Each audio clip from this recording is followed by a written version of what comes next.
Boa noite a todos, graça e paz. Vamos dar início a mais um culto na presença do nosso Deus.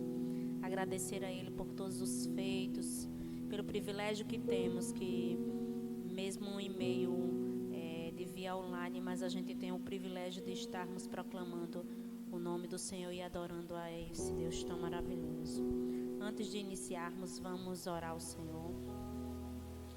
Senhor, nosso Deus e eterno Pai, queremos te render graças, Senhor, por mais um culto na tua presença. Desde já, obrigada, Deus. Engrandecido se encontra os nossos corações por estarmos aqui na tua casa, Senhor.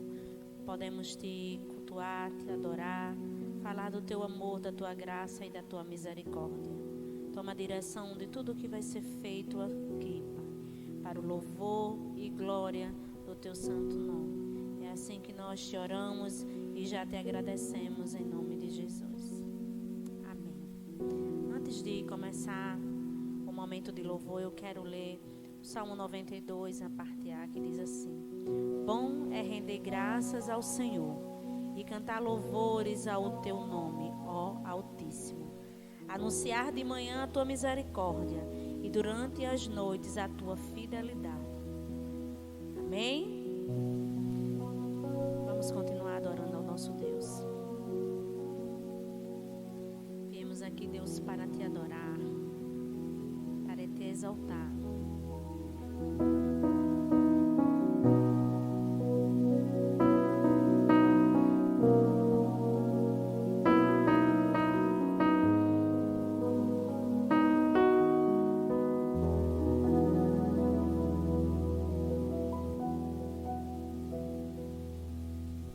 Luz do mundo, viestes à terra, para que eu pudesse te ver. Tua beleza me leva a adorar-te, contigo eu quero viver. Vim para adorar-te, vim para prostrar-me, vim para dizer que és meu Deus, és totalmente amável, totalmente digno, tão maravilhoso para mim.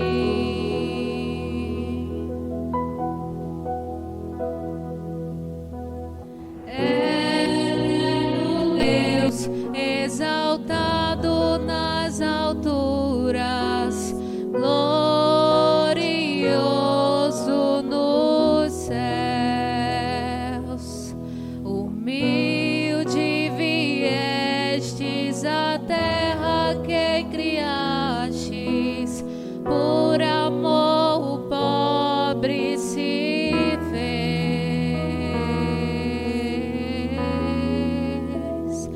Vim para adorar-te, vim para prostrar-me, vim para dizer que és meu Deus, és totalmente amável, totalmente digno, tão maravilhoso para mim.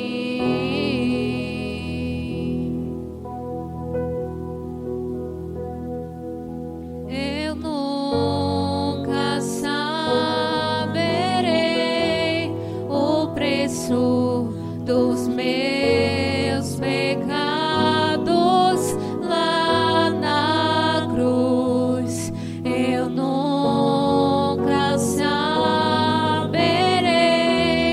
o preço dos meus pecados lá na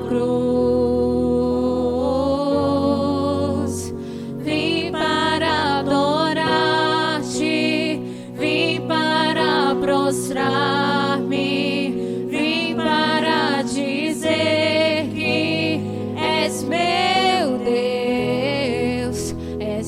totalmente amável, totalmente digno, tão maravilhoso para mim.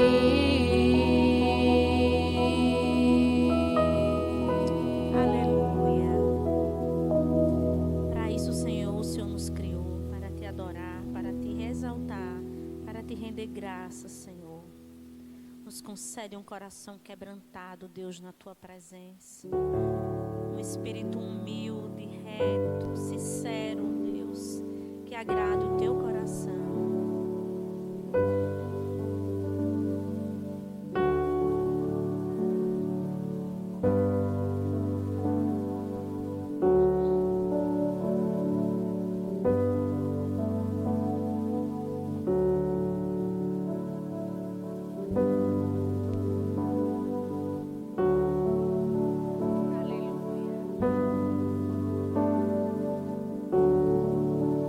Quebrantado e ferido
tua alegria é a nossa força, Senhor. É o que nos coloca de pé diante da tua presença.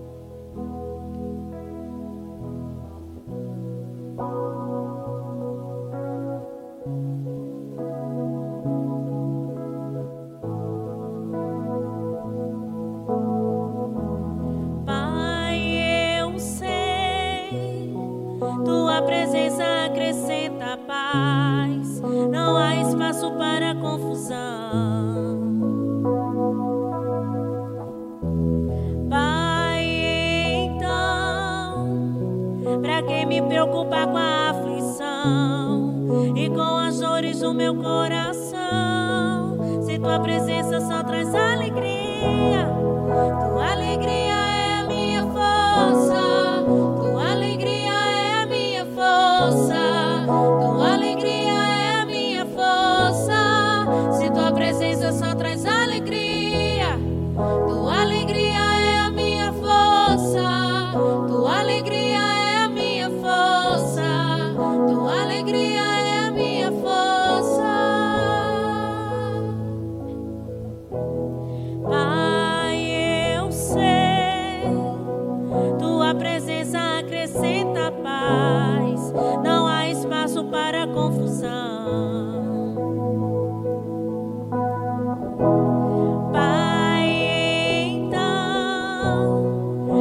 Me preocupar com a aflição e com as dores do meu coração.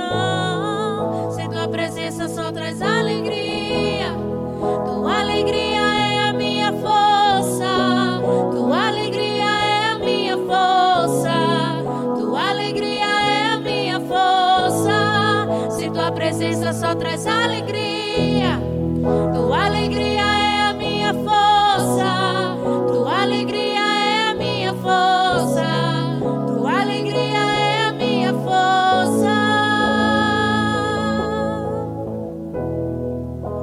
Santo, Santo, Santo,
Minha amada igreja, que a graça e a paz do nosso Senhor Jesus Cristo possa ser com você neste dia, em nome do Senhor Jesus.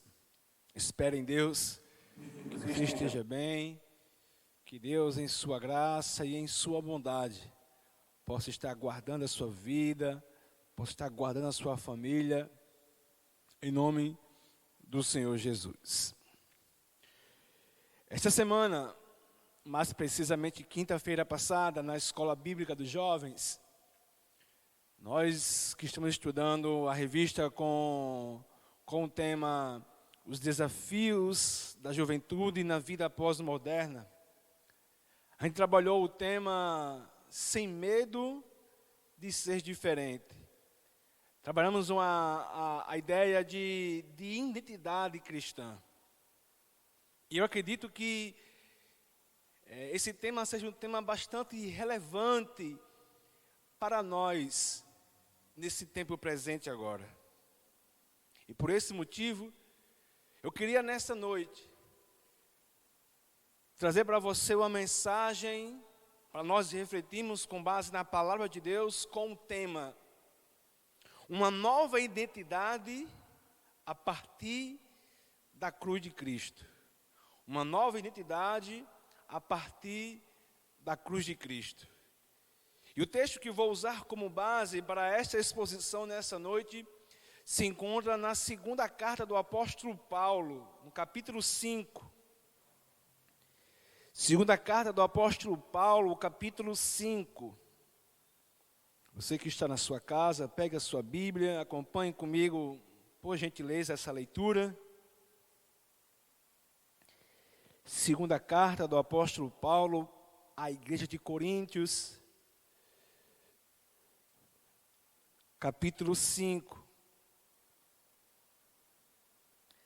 O texto que nós iremos ler nesta noite, do versículo 14 até o versículo 17. Antes de fazer a leitura, deixa eu te explicar uma coisa. O decreto estadual, ele vai até dia 10, agora. Ele está em vigor até o dia 10. Não tem como fazer nenhum prognóstico diante do que nós estamos vendo e acontecendo. Não sabemos se as igrejas retornarão após o dia 10, ou se esse decreto vai se estreitar mais, ou se vai se prolongar mais por alguns dias. Não sabemos. Mas eu queria falar algo para você. Na verdade, essa mensagem ela se divide em duas partes. E vou combinar com você o seguinte: se o decreto se prolongar por mais alguns dias, no próximo domingo, eu estarei pregando a segunda parte desta mensagem, desta exposição, que a segunda parte vai do versículo 18 até o versículo 21. Caso as igrejas retornem no próximo domingo, eu não vou pregar essa segunda parte, eu vou pregar algum outro dia, porque assim como eu tinha falado, nós iniciaremos a nossa série de mensagens falando sobre preparando-se para o verdadeiro sentido do Natal. Combinado desta maneira? Se não retornarmos, se continuar com o culto online, se continuar com as gravações, eu vou pregar a segunda parte desta mensagem. Porque eu queria pregar esta série sobre a Páscoa com a igreja presente. Isso eu vou pregar quando nós retornarmos aos nossos cultos públicos. Se retornarmos, a segunda parte dessa mensagem pregarei qualquer um outro dia, juntamente com a igreja presente. Mas se não retornarmos, eu pregarei no próximo domingo, permitindo Deus. Amém? Uma nova identidade a partir da cruz de Cristo. Acompanhe comigo, por gentileza, a leitura da palavra de Deus, que diz o seguinte. Capítulo 5, do versículo 14 ao 17. Pois o amor de Cristo nos domina, porque conhecemos isto: um morreu por todos, logo todos morreram. E ele morreu por todos, para que os que vivem não vivam mais para si mesmos, mas para aquele que por eles morreu e ressuscitou. Assim que nós, daqui por diante, a ninguém conhecemos segundo a carne. E se antes conhecemos Cristo segundo a carne, já agora não o conhecemos deste modo. E assim, se alguém está em Cristo, é nova criatura. As coisas antigas já passaram, eis que tudo se fizeram novas. Em um mundo de crise em que estamos vivendo, onde desafios se colocam em nossa frente como verdadeiros gigantes, o autoconhecimento ou a autoconsciência de quem realmente somos será altamente determinante. Neste mundo relativista, onde absolutos são completamente destituídos da sociedade, se faz mais que necessário sabermos quem somos, para então sabermos reagir ao que acontece em nossa volta e em nosso tempo. Vivemos um tempo de borbulhões de mudanças. Por conta de uma pandemia, por conta deste relativismo absurdo que vivemos. E ao longo da história, a igreja sempre precisou ter uma resposta atual diante dos desafios que se colocam à sua frente. E não é diferente hoje em dia. É por esse motivo que esse tema que prego nesta noite é bastante relevante e saturado para todos nós. Uma nova identidade a partir da cruz de Cristo. No contexto desta passagem, o apóstolo Paulo está defendendo o seu apostolado, daqueles que lhe acusam de falsidade. Eles estavam acusando Paulo de uma mensagem falsa, errada, de um evangelho distorcido. Com isso, eles estavam minando a autoridade apostólica de Paulo. E diante disso, Paulo teve que se defender, e ele se defendeu com essa mensagem. Mensagem essa, eu tiro como base para a nossa reflexão nesta noite. E com base nesta passagem, gostaria de destacar aqui alguns fatores de nossa nova identidade em Cristo Jesus. Com a sua Bíblia aberta, aí na sua casa, volte-se para o texto e vamos tirar algumas lições com ela.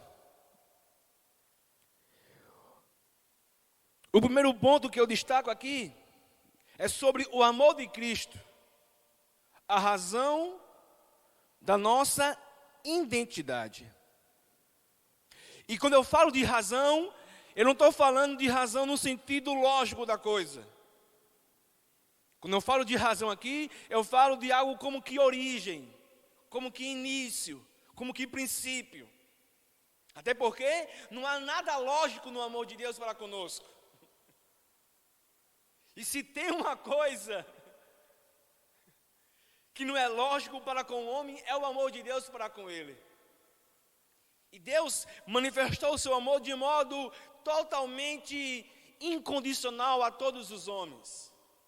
O mesmo apóstolo Paulo que escreveu esta carta, também escreveu uma carta para a igreja de Roma.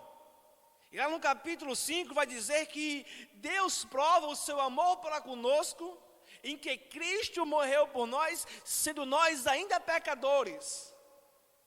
Não tem como achar isso algo normal, algo racional. Se tem uma coisa que é irracional, é o amor de Deus incondicional por nós, pecadores. E o primeiro tema é isso, o amor de Cristo, a razão da nossa identidade, ou seja, a origem de nossa identidade. O versículo 14 diz assim: pois o amor de Cristo nos domina. Dominados pelo amor de Cristo. Algumas versões, talvez a sua versão, esteja escrito que o amor de Cristo nos constrange. Mas eu gosto dessa expressão da NAA, aonde o amor de Cristo é algo que se apodera de nós. E vale ressaltar que o apóstolo que está escrevendo esta carta é um apóstolo que anteriormente ele perseguia a igreja. Paulo, ele foi testemunha ocular de muitos martírios, ou melhor, até o primeiro mártir, Estevão. Paulo foi testemunha da morte dele. E este Paulo, que antes perseguidor da igreja, ele enfatiza em sua defesa para com aqueles que falam que a sua mensagem é falsa, que o amor de Cristo nos domina. Queridos, é impossível manter uma mesma identidade quando nos deparamos com este amor. O que mais precisamos hoje em dia é entender que em Cristo, Deus, Ele não apenas nos amou, Ele nos ama. E esse amor deve dominar as nossas decisões. Pois foi esse amor que fez com que Paulo caísse de joelhos. Foi esse amor que fez de Paulo o principal dos pecadores alcançar redenção eterna. O amor de Cristo foi determinante na vida e no ministério de Paulo, pois foi este amor quem transformou Paulo. E este amor transforma ainda hoje. Talvez seja essa a maior necessidade que o mundo precisa ouvir. Este amor que transforma. Este amor completamente irracional. Este amor completamente incompreensível por todos. Mas este é o amor de Deus. Um amor que foge à nossa compreensão lógica. Um amor que ultrapassa todo o raciocínio comum. O textuário da Bíblia, João 3,16, vai dizer que Deus amou o mundo de tal maneira que Ele deu o seu Filho, para que todo aquele que nele crê não pereça, mas que tenha a vida eterna. Eu destaco o que Paulo continua dizendo. Pois o amor de Cristo nos domina, porque conhecemos isto. Note que esse amor, ele não fica no lado apenas subjetivo das coisas, mas é um amor que transforma no concreto. Ele diz, porque conhecemos isto. Conhecemos o quê? Paulo continua. Porque conhecemos isto. Um morreu por todos. Logo, todos morreram. Cristo morreu a nossa morte. A sentença que era para cair sobre cada um de nós, deveria cair, ou melhor, que deveria cair sobre cada um de nós, caiu sobre ele. Cristo morreu a nossa morte, para que pudéssemos viver a sua vida. Precisamos entender isto. Pois a única maneira de sermos transformados por este amor é compreendendo, porque Paulo usa essa expressão. Nisto conhecemos isto o quê? Que Cristo morreu por todos nós. A morte de Cristo não deve ser algo de hipótese alguma, algo subjetivo na igreja. Pois negar a morte de Cristo é negar o fundamento da sua nova identidade. É por isso que o primeiro tópico desta mensagem é amor de Cristo, a razão de nossa nova identidade. O versículo 15, onde Paulo continua seu raciocínio, ele diz o seguinte: e ele morreu por todos, para que os que vivem não vivam mais para si mesmos, mas para aquele que por eles morreu e ressuscitou. A morte de Cristo não pode ser simplesmente algo na questão da subjetividade em nossas vidas.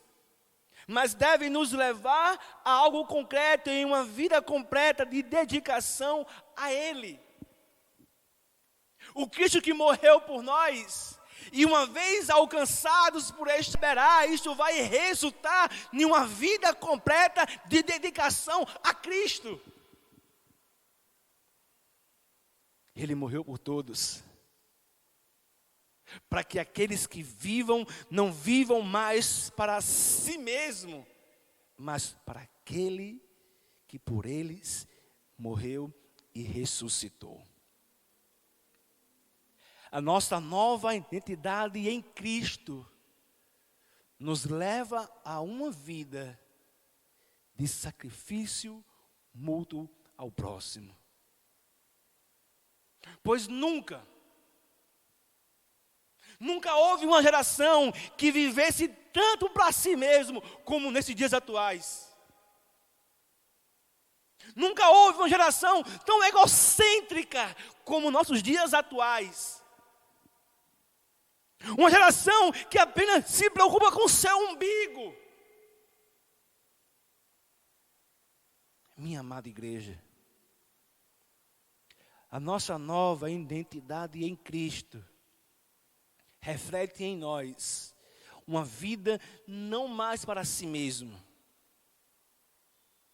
Porque uma das manifestações, ou um dos reflexos desta nova identidade em Cristo, é que nós não vivemos mais para si mesmo.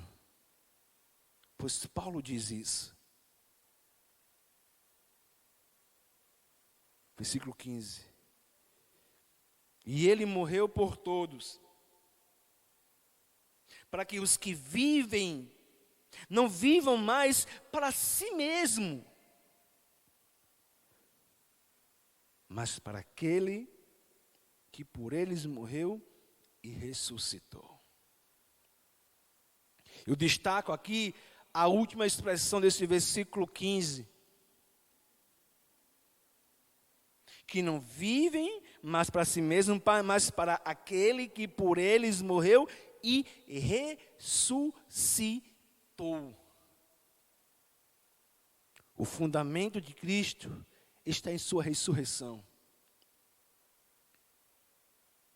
A igreja precisa entender. É por isso que Paulo, escrevendo aos Coríntios, vai dizer que se nós não crermos que Cristo ressurgiu dentre os mortos, logo a nossa fé, ela é vã, ela é inútil. Porque cremos que Ele está vivo, então podemos viver para Ele. Talvez, amados, essa seja sim a maior incerteza que este mundo vive. Esse mundo cético, esse mundo sem Deus, que não crê que Cristo ressuscitou.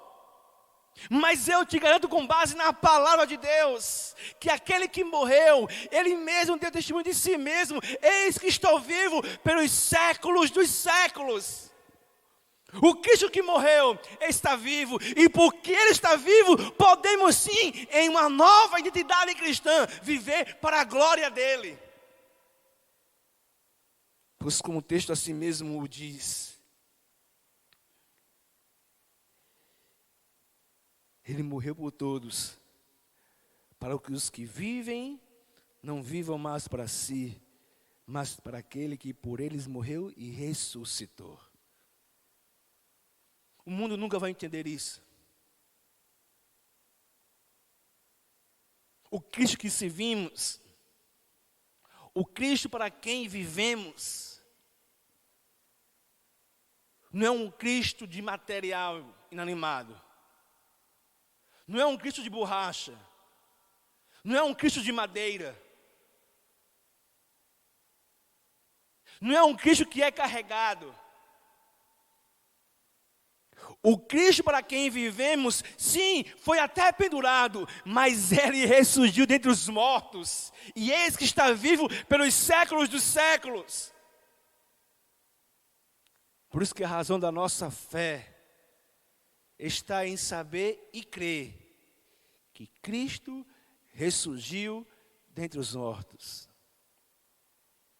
Eu destaco estas duas expressões, tanto no versículo 14, como no versículo 15. No 14, Paulo fala da ciência da morte de Cristo, quando ele diz, e isto sabemos, e isto conhecemos.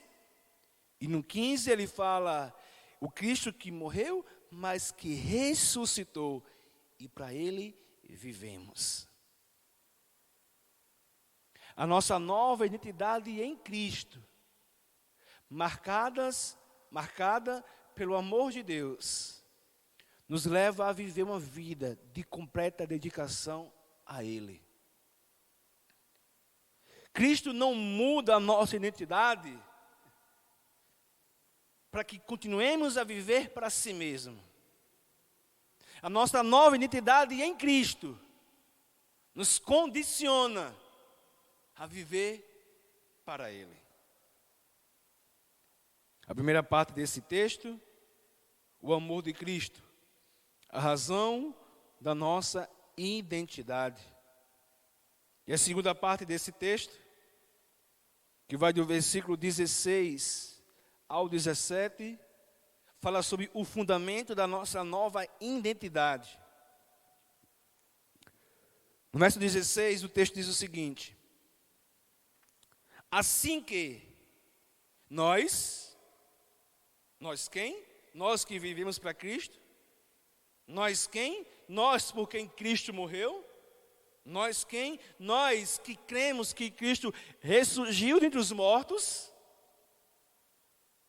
Assim que nós, daqui por diante, a ninguém conhecemos segundo a carne.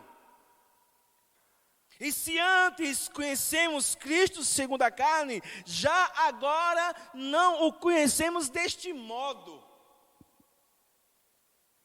Paulo fala que nossos relacionamentos interpessoais e com Cristo passa por uma mudança quando somos tremendamente impactados pelo seu amor. Essa nova identidade em Cristo não é uma nova identidade apenas no sentido vertical. Não é apenas de Deus para com o homem, mas também do homem para com o seu próximo, ou seja, na horizontal. Eu não acredito, não há respaldo bíblico, que o novo nascimento em Cristo, que a regeneração em Cristo, que a nossa nova identidade em Cristo, não venha refletir em nossos relacionamentos interpessoais. Pessoas que dizem conhecer a Deus, mas que não mudam a sua vida e o seu convívio com os demais. Talvez, amados, estamos vivendo um momento tão decisivo e tão importante na história, onde nós, como igreja, devemos ser conhecidos por nossas responsabilidades. Responsabilidade social, em um tempo de pandemia, em um tempo de angústia, em um tempo de aflição, vividos por muitos. Não tem como se dizer ser cristão e não se compadecer com a dor alheia. Não tem como se dizer ser cristão e não sentir a angústia alheia. Pois bem, aqueles que foram tremendamente impactados com o amor de Cristo, segundo o apóstolo Paulo, ele vai dizer que estes, volte-se novamente para o texto, versículo 16. Acompanhe o raciocínio de Paulo. Paulo diz, assim que nós que cremos, nós que fomos transformados, nós que fomos impactados, assim que nós, daqui por diante, note que O encontro pessoal com Cristo resultará numa vida a partir de. A partir deste encontro, a nossa vida passa por uma nova dimensão. Paulo diz, daqui por diante, depois de sermos impactados, depois de termos a nossa identidade mudada por Cristo, recriada por Cristo, daqui por diante a ninguém conhecemos mais segundo a carne.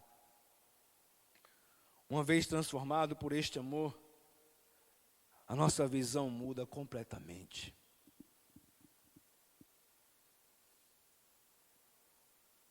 Não sejamos uma geração irresponsável diante daquilo que se propõe de cada um de nós. Se você pode, não feche os olhos para quem precisa. Se você pode,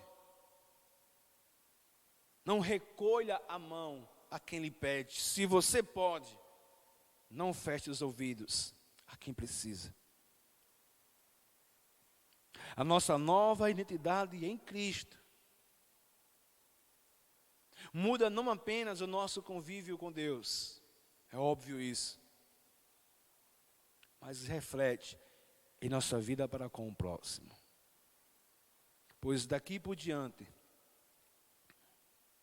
a ninguém conhecemos mais segundo a carne. E é interessante que Paulo fala até de um pré-conhecimento acerca de Cristo. É bem verdade que o apóstolo Paulo, por ser um fariseu criado, um fariseu de nascença, criado aos pés de Gamaliel, ele tinha este pré-conhecimento de Jesus Cristo, mas esse conhecimento que Paulo tinha não mudou seu coração. Porque mesmo conhecendo as escrituras da época, ou seja, um conhecimento carnal acerca de Cristo, Paulo era perseguidor da igreja. Oh, amados, eu não sei se você já se fez a pergunta do tipo, por que perseguem tanto a igreja? Será que existe motivo ou razão lógica para que pessoas persigam, para que governos persigam, para que ditadores persigam a igreja? A resposta é não. A nossa mensagem é uma mensagem de paz. A nossa mensagem é de um evangelho anunciado. E de que consiste o evangelho? Senão de que Deus ama o mundo e está em Cristo, proporcionando perdão e reconciliação a todos os que creem. Se a nossa mensagem é uma mensagem de paz, é uma mensagem de amor, então por que perseguem a igreja?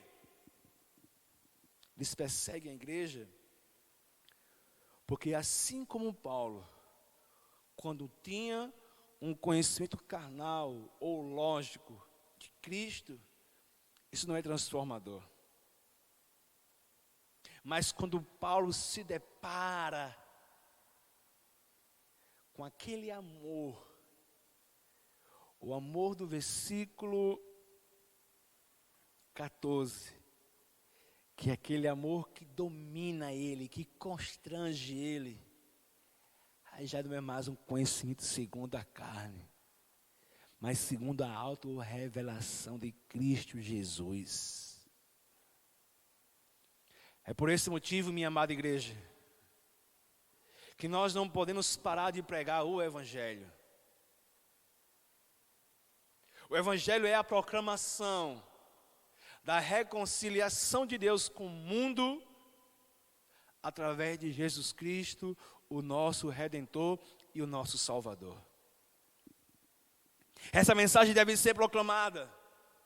Pois o conhecimento natural de quem Deus é não muda ninguém em nada. Porque o apóstolo Paulo, mesmo conhecendo Cristo segundo a carne, ele perseguia a igreja. Mas quando ele se depara com este amor transformador, ele passa de perseguidor a ser perseguido por causa deste amor.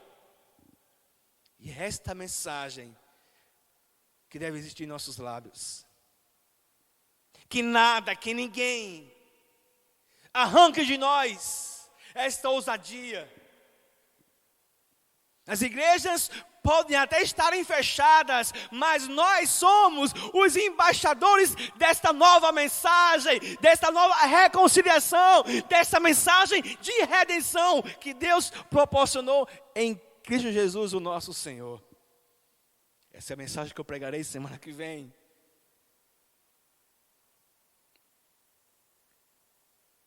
Mas para nós terminarmos por hoje, Paulo conclui todo este raciocínio com o versículo 17, quando ele diz: e assim, se alguém está em Cristo, é nova criatura. As coisas antigas já passaram, eis que se fizeram novas. Eu quero destacar aqui 3 expressões fundamentais para nós entendermos todo esse texto, pois este é o versículo chave desta passagem. E a primeira coisa que eu destaco é a expressão o estar em Cristo. É o ponto central do conceito da nossa nova identidade. O estar em Cristo não é uma posição geográfica. O estar em Cristo é uma condição espiritual. Estar em Cristo é estar debaixo do perdão de Deus, do amor de Deus revelado em Cristo Jesus. É estar em Cristo que nós então podemos ser sim identificados com a nova identidade.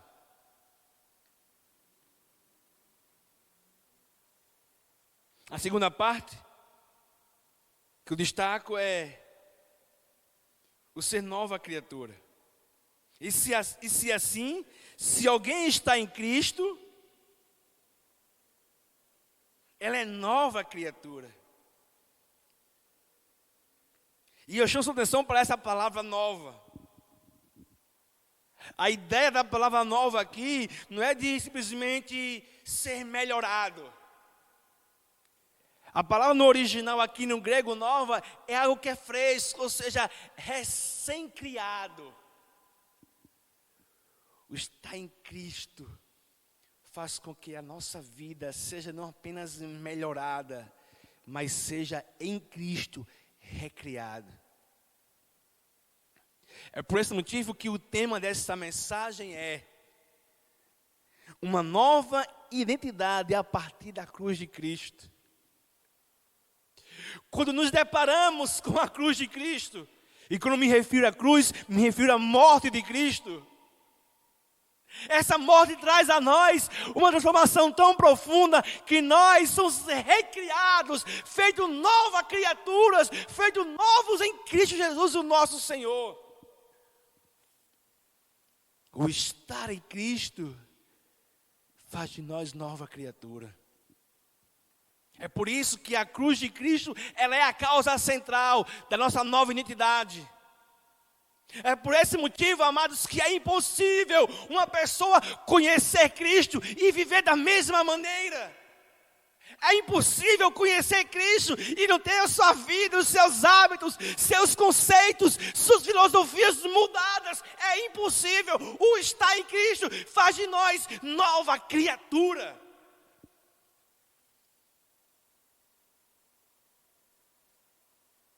E assim,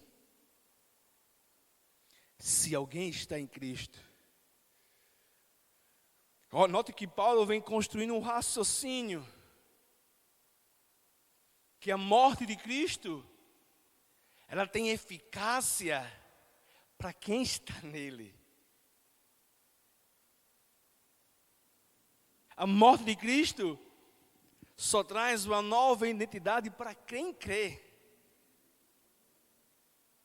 Do contrário, seríamos tidos como universalistas, coisas que nós não cremos, que é uma heresia.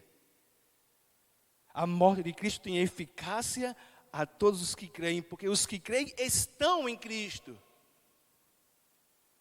E assim, se alguém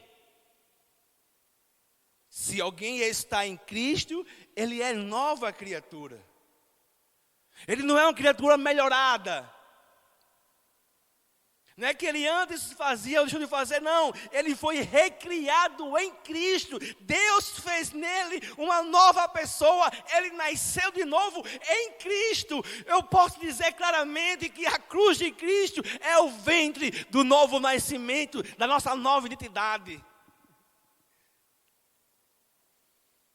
Assim como uma criança, ela é gerada no útero de uma mulher. Posso assim dizer, pois estou esperando a minha. A cruz é o útero pelo qual Deus cria novas identidades. E Paulo conclui: e assim, se alguém está em Cristo, é nova criatura. As coisas antigas já passaram, eis que se fizeram novas. As coisas velhas já passaram. O sentido aqui não é que as coisas deixaram de existir, e sim que elas não têm mais valor para mim. Em outras palavras, não vivo mais para elas. Não é que as tentações, não é que a minha carne não se terá mais inclinações para o pecado. Não é isso que Paulo está falando. Uma vez que eu sou recriado em Cristo, isso resultará em uma nova vida, em novos desejos, novas inclinações, novos conceitos. Ser recriado em Cristo, ter a sua identidade mudada no útero da cruz, diz respeito a não viver mais para si mesmo, mas viver sobre conceitos agora eternos. O mesmo apóstolo Paulo, escrevendo a sua carta aos Colossenses, no capítulo 3, vai dizer que nós não devemos pensar nas coisas terrenas, mas pensar nas coisas do alto. Sendo assim dizer, uma pessoa que nasce de novo, uma pessoa que tem um encontro com este amor transformador de Cristo, este amor que domina a pessoa, faz dela uma transformação tal que os seus conceitos são completamente mudados. As coisas velhas se passaram, ou seja, não é que deixaram de existir, é que não tem mais valor para elas. Ela não vive mais para os seus pecados. Ela não vive mais para o seu adultério, ela não vive mais para a sua prostituição, ela não vive mais para as suas pornografias, ela não vive mais para as suas mentiras, ela não vive mais para as suas ganâncias, ela não vive mais para as suas idolatrias, ela não vive mais para as suas arrogâncias, ela não vive mais para os seus orgulhos. Elas vivem agora para Cristo. O ser nova criatura muda não apenas a nossa identidade, mas muda também os nossos desejos. Passamos a ter novos desejos em Cristo, pois é uma coisa lógica. É impossível sermos recriados com os mesmos desejos. Uma pessoa que chega para mim e diz: pastor Alisson, eu nasci de novo, mas continuo gostando das mesmas coisas. Eu duvido que uma pessoa dessa tenha nascido de novo. Eu sou categórico em afirmar que é impossível que ela tenha nascido de novo. E falo isso com base nesta palavra. Pois aqueles que nasceram de novo, as coisas velhas se passaram e as coisas se fizeram novas. Deus, quando nos recria em Cristo, nos recria com novos desejos, novas aptidões e novos prazeres. Tudo isso e exclusivamente para a glória dele mesmo. Amém? Vamos orar por esta palavra em nome do Senhor Jesus. Aí na sua casa, feche os seus olhos, baixe a sua cabeça, vamos orar. Senhor nosso Deus e nosso Pai, obrigado a Deus pela nova identidade em Cristo que o Senhor nos proporciona. Eu sei, Deus, que a cruz de Cristo, a cruz do Calvário, a morte do teu Filho, é o útero ao qual é gerados novas criaturas que são recriadas para a glória do teu nome. Que esta palavra, meu Deus, traga fé ao coração do teu povo. Uma vez sabemos quem somos em Cristo, certamente saberemos reagir a todas as pressões que esse mundo nos impõe. Nós não somos qualquer um. Nós somos nova criatura em Cristo Jesus, o nosso Senhor. E por esse motivo, nós não vivemos mais para si mesmo. Porque se um morreu por todos, logo todos morreram. E todos morreram para que vivam não mais para si mesmo, mas para aquele que por eles morreu e ressuscitou dentre os mortos. A nossa fé não está morta. A nossa fé está viva mais do que nunca. Pois a nossa fé, além de ter endereço, ela tem nome. A nossa fé tem identidade. A nossa fé está em Cristo Jesus. Pois Ele foi o único e é o único que tem poder e autoridade de dar testemunho de si mesmo ao dizer que eis que estive morto, mas eis que estou vivo pelos séculos dos séculos. A este Jesus, a este Senhor, que morreu segundo as Escrituras e ressuscitou segundo as Escrituras, a este Senhor, seja a glória, não somente agora, mas para todo sempre, em nome e para a glória do Senhor Jesus. Amém. Em nome de Jesus. Queridos, antes de encerrarmos este culto, sabemos que hoje, o primeiro domingo do mês de março, comemoramos o dia da esposa do pastor. E este ano, como tem sido e é bastante atípico, ano passado, o dia do pastor também foi comemorado de forma online. E hoje, por conta deste decreto, por conta desta situação que nós estamos, não podemos presencialmente homenagear a minha esposa. Mas eu queria orar por ela e queria chamá-la aqui nesta noite, em nome do Senhor Jesus, para que Deus possa estar abençoando a sua vida, para que Deus possa estar agraciando a sua vida, entendendo que vida de esposa de pastor não é nada fácil. Eu sei que o ministério pastoral, ele tem os seus desafios. Vem aqui, filha. O ministério pastoral, ele tem os seus desafios. Mas certamente é a esposa do pastor que possivelmente leve a maior carga pastoral. Pois é ela que em casa suporta todo o descarregar das pressões ministeriais, das pressões seculares. E eu louvo a Deus pela minha esposa, por ser uma esposa presente, que acima de tudo ama também, talvez até mais do que eu, a obra do Senhor.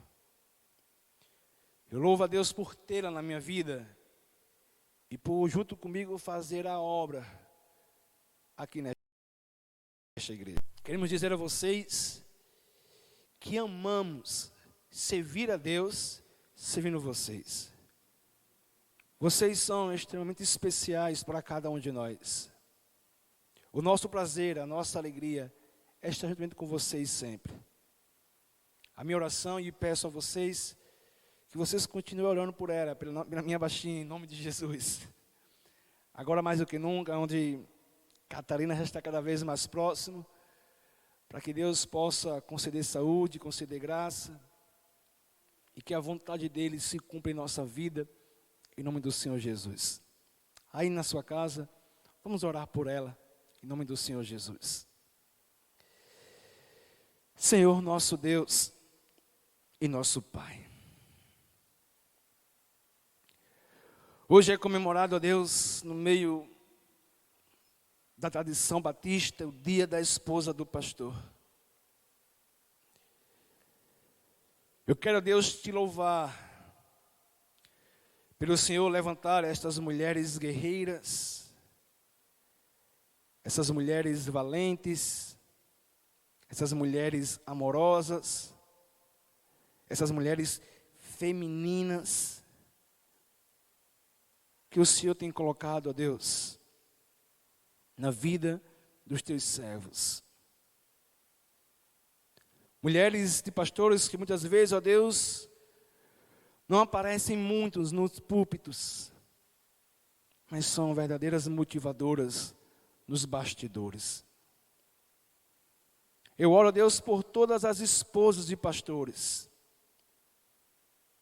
Te peço, ó Deus, que o Senhor agracie elas na tua bênção, na tua graça, sustentando a fé e a alegria de cada uma delas diante do Senhor. Também te peço, ó Deus, no nome do Senhor Jesus, em especial, pela minha esposa, ó Deus. Te peço, ó Deus, que o Senhor possa abençoá-la.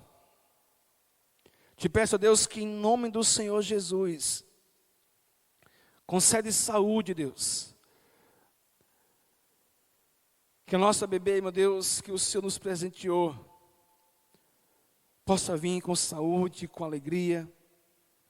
Que seja uma alegria para a nossa casa, mas que seja uma bênção para a tua igreja. Eu oro pela vida dela, meu Deus.